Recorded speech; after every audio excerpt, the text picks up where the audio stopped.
Welcome to the Lucky 13 podcast, where we talk all things people and profit. I'm your host, Mike Lantz. And I'm Josh Hauser, and we still only at 13, right? None of us. No, we got more than that. Well, Come no on, man. grandbabies or anything like that. I don't have that. You don't have No. Okay, good. No. I thought you were talking about our listeners. No. I hope not. I think we have more we're than that. 13 million or something I think so. like That if you round up. Yeah, I always round up to the closest 13th million. Yeah. Hey, I'm going to take over. You always do. I'm going to take over this because look, rumors are real. And so until you prove them wrong, so I'm gonna ask. I've heard a rumor you got something new coming, a new venture coming with the company. And look, I want a chance for our listeners to hear that. Not to mention, I think it might lead us into a conversation if I'm hearing right. So please. Yeah. So about 9 months ago, our leadership team was kind of sitting around and talking about, and ML Talent Strategies is an outsourced HR firm here in Indianapolis, and 90% of all of our business comes within about a 2-hour radius of Central Indiana. Sure. And we were really having a discussion about how we were going to scale outside of this market. And we decided, we explored a lot of different options, but what we really decided kind of in the footsteps of sales acceleration and EOS and the Blind Zebra sales operating system to create a licensing model. And so in September of last year, we started working on this.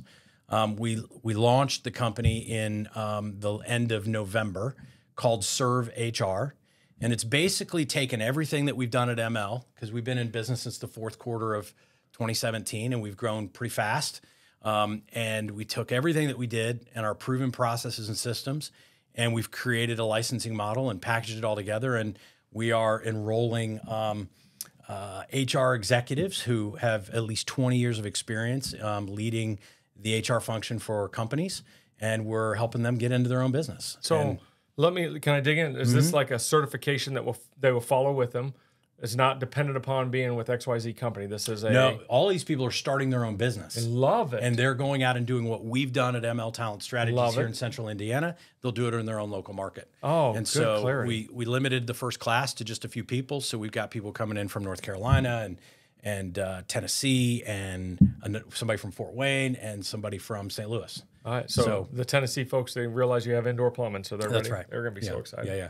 So we're excited about it. Our first group starts. We've been training them remotely, but they all come into Indianapolis next week, and we'll spend 3.5 days with them getting up and running. But I was just doing some training with a couple of them this morning, and it just kind of dawned on me how important systems are, because we're able to just deliver to them this. Go do this. If you just go do this.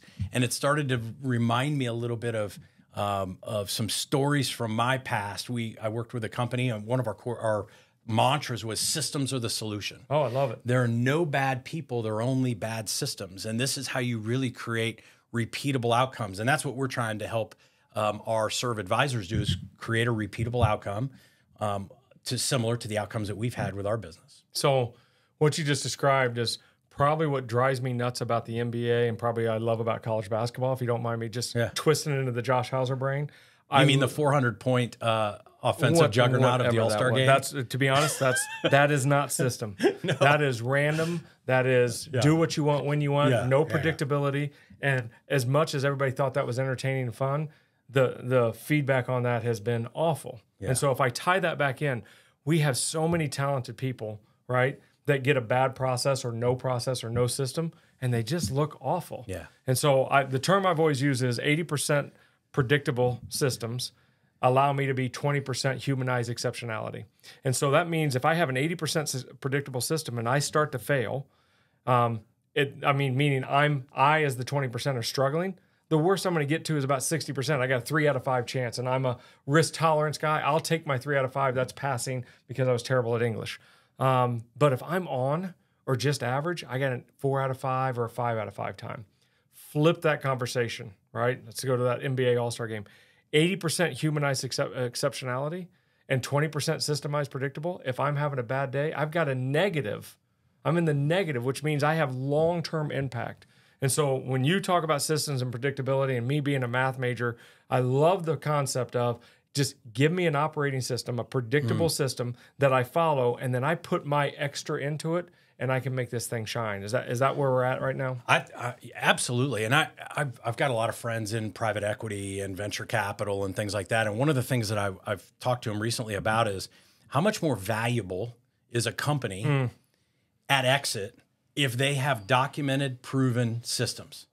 Oh, it's unbelievable. And it's 10, 20, 30% more valuable if they have those things put in place. But you've read the book, The E-Myth? Oh, of course. Yeah. So the E-Myth really talks about the reason why entrepreneurs don't scale their business is for lack of repeatable systems. Yeah, absolutely. And there's rinse and repeat. It's personally dependent. Yeah. And so the only way as an entrepreneur I'm going to get out of having to be there every single day doing the work is if I create a killer system that I know works, because and we know it works because we've proven that it works, and then be able to train you and put that in your hands to have repeatable outcomes. It's funny. We're trained that way in society, right? If you stay up late enough and watch an infomercial, it says if you just get on the Gazelle and do this enough, or you follow Chuck Norris's, body gym, and they'll show you the workout, just do that and you'll look like them.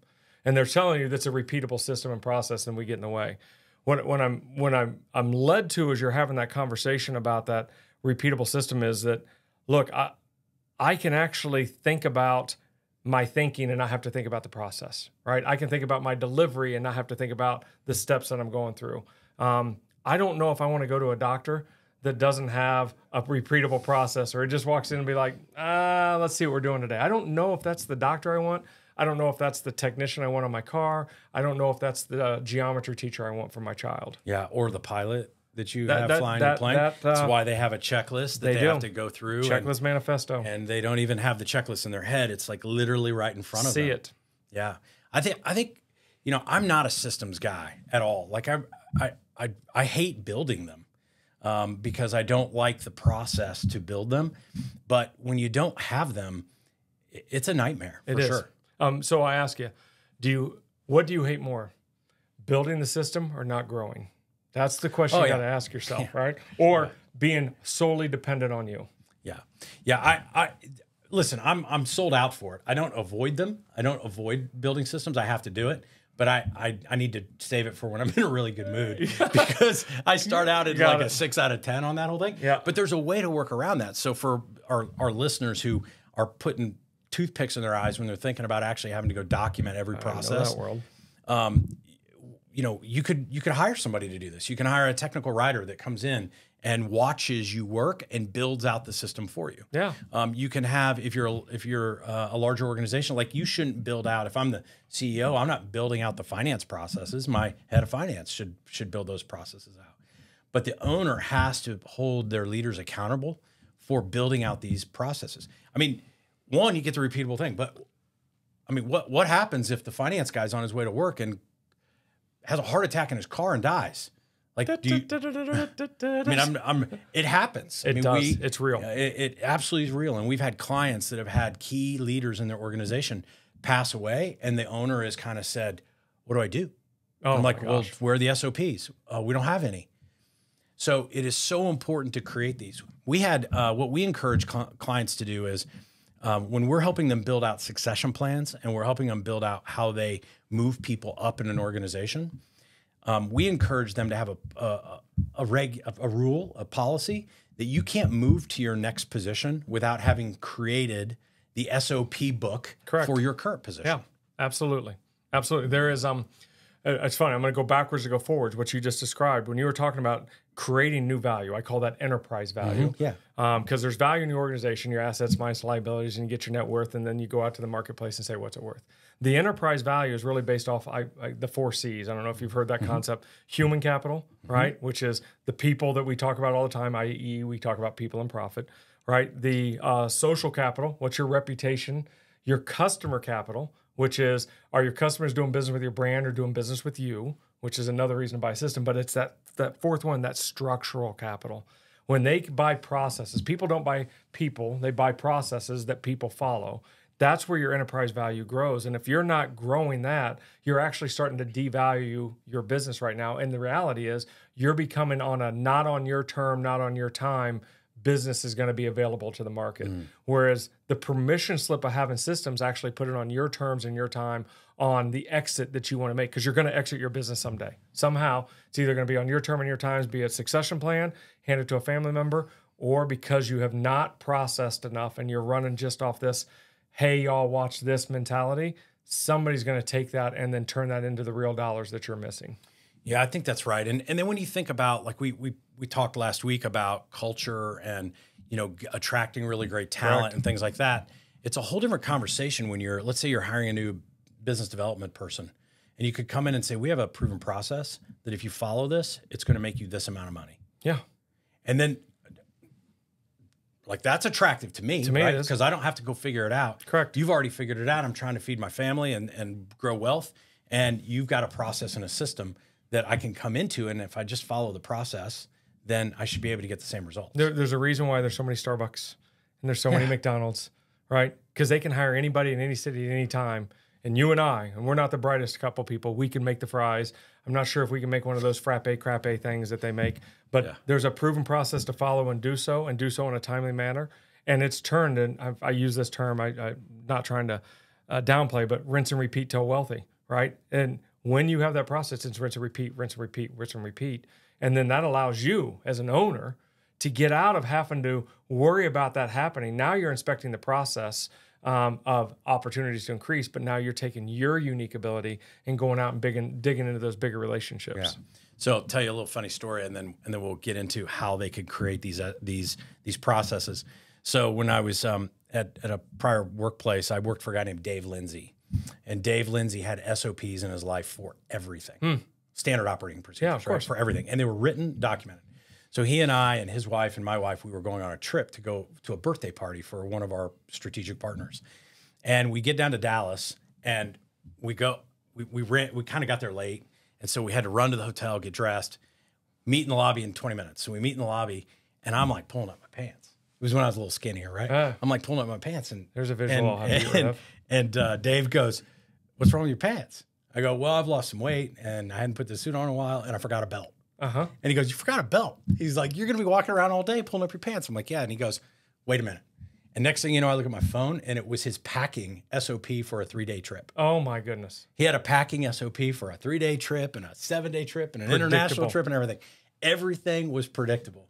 And that's what really I'm like, if you've got it for those parts of your life, every square inch, then it allows you, it actually creates a lot of freedom for you, right? Because I don't have to think about that. I can think about more important things. Correct. Rather than making sure that my belt's packed. Correct. For a 3-day trip. Because it only takes that distraction to throw you off the rest of the day. Whereas just a little bit of time, right? The short-term pain of building that process allows you the long-term freedom of not having to worry about it anymore. Yeah. And worry is, what's the cost of worrying? What's the cost of not knowing? What's the cost of unpredictability? Yeah. So I know inside the EOS model, creating systems is one of the components of it. Yep. Walk us through how you coach businesses and leadership teams to create processes. Yeah. So first of all, we got to identify the core processes, right? And then through departmental sides, there's going to be cores with each one of those. But the question I ask is, especially with functions and roles, is if somebody left today, could I come in within 2 weeks and have 20% documentation to get me 80% done? And what I mean by that is that I do work with companies that bring in their SOP and it's 15 pages and I'm a math major. I get to page 2 and I'm like, I'm done. Can you do this in 3 to 4 steps that will get me 80% of the way done? And can you do it for answering the phone, to setting the alarm on the way out, to processing a trade, to cleaning a gutter if I'm a roofing company? Can I have a 1 to 2, 3 step process that is measurable, that we can check? It's trainable, that we can check, right? And I can actually follow, and I believe in the doctor format, teach, do, and then and then I'll have them teach me back. And simple is the answer on those for me. Now, I know there are so many subsets to so many companies, but give me the 20% that gets me 80% done on the core processes to make sure that the company functions correctly. Is that helpful? So it's not keystroke processes. It's not like down to like push this button and that button necessarily. It might need to be in certain places. There are. And so I would imagine step 1 to get the wheels out of the sand is maybe at somebody's next leadership meeting to say, let's have a conversation for 45 minutes and let's make just an exhaustive list of all the core processes we can think about. That's the first start. Right. And it's funny because then it's always fun when you have sales, operations, and finance all in the same room. That list can get crazy. So you got to bucket those as well. But finance needs to know that sales has that system no different than sales needs to know the finance, because I don't want them worrying about who's doing what and how it's being done. Does that resonate with you? Yeah. But man, just starting with those core, if if we could start your business over today, what would be the absolute must we'd have to have from a process if we had to hire everybody brand new? It's clear, it's clean, and all of a sudden you're unpacking things that they never thought about. Yeah, I think that makes sense. And, I think one of the reasons why I kind of loathe creating processes, even though I know they're a thing, is I'm a verbal guy. I'm like, I like to talk. We're doing a podcast here, for goodness sakes. Yeah. And so one of the hacks that I've used before is I'll hit the record button on my phone and I will talk through the process as I'm doing it. And then I can kick it over to our office manager or something like that to type it out. Yeah. Right? Thank you, Otter. Yeah. Otter's so easy.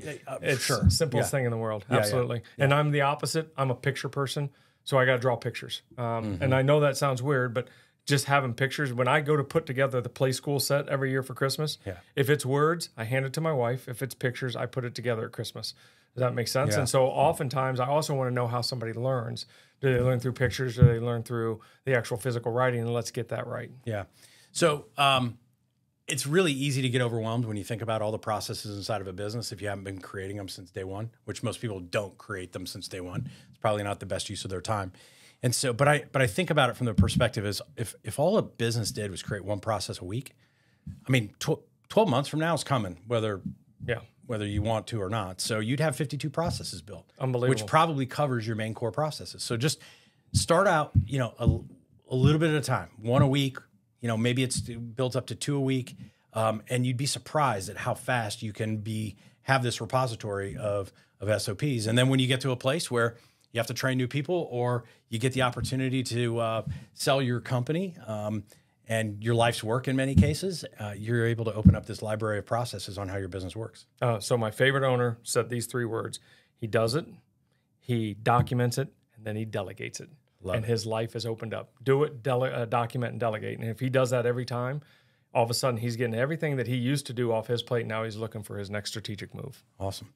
Well, Josh, I'm delegating to you to build all the process and systems around how we do our podcast. Got it. Have it done by next week, and we'll be good. I have eliminated the shaky drink, and I have not touched the table today, so that works out well. Awesome. Great chat.